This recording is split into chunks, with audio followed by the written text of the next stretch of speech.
It has been a whirlwind 24 hours, Scott, I would say, for you. You lead your team to one of the craziest finishes, the highest scoring conference championship game ever, 12-0 as you leave UCF, and then 24 hours later, you're introduced as the new Husker head coach. What's this day been like for you?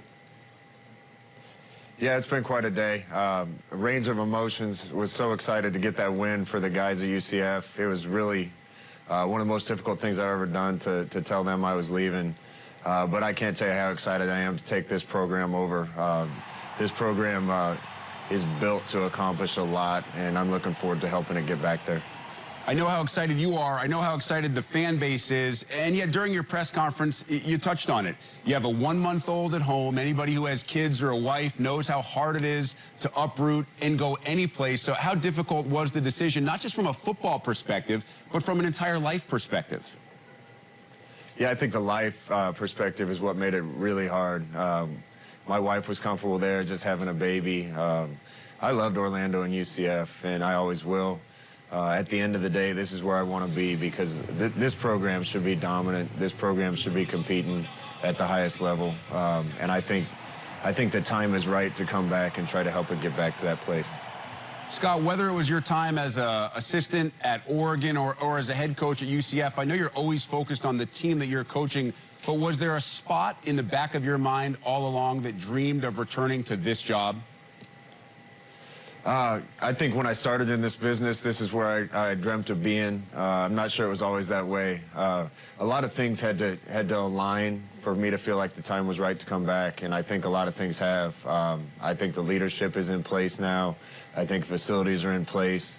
I'm looking forward to doing the same things here that this group of coaches has done before, and that's provide an unbelievable culture for the players, a culture of love and togetherness and unity. We're going to go fast and try to have the best offense in the country here, just like we did at UCF. We're going to play nasty defense, and those are the foundation blocks that we're going to build the success here upon. Scott, could you feel the love and the desire from Lincoln all the way down there to Florida? I know, again, you're focused on coaching your team, but there was no doubt. Those of us in Big Ten country knew right away, as soon as the decision was made with Mike Riley, this fan base wanted one guy, and you were that guy. Yeah, you know, I didn't pay much attention to it, but I get that feeling, and I'm excited about that. You know, that's part of the timing for this is we need to unify Nebraska again. This place was the best university and best football program in the country for a long time because there was unity of purpose, there was character. Everybody pulled and got behind this program. The fans were unbelievable and didn't just clap for their team, but applauded for the other team. The Nebraska I know is a bunch of good, hardworking people that do things the right way and have more character and class than anybody anywhere. And I think the time's right to try to make sure that we get it back to that place again. I loved your quote during the press conference. You were asked how your offense would adjust to the Big Ten, and you replied, the Big Ten is going to have to adjust to your offense. Could you expand on that and exactly what you mean? No, I just, you know, people have asked me, do we have to change the offense when we come up here? There's no way. We're going to go get the pieces that we need to play offense just like we played offense at Oregon and UCF. And I think kids around the country are going to be fired up to play in that kind of scheme. I think they're going to be fired up to play in our defensive scheme. They'll come up here and see this stadium and the support they get from the people of Nebraska.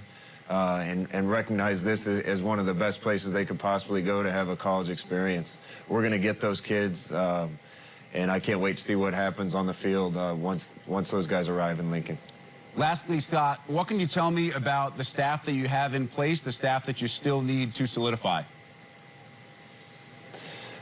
Yeah, we're still working on it, but I'll tell you this. You know, some coaches take a different job and think they need different coaches. The group of guys down in Orlando helped us get to 12-0 from 0-12 in 2 years. They can coach. They're men of character. They're intelligent men, and they're men that are more worried about mentoring young men even than winning football games, and that's important to me.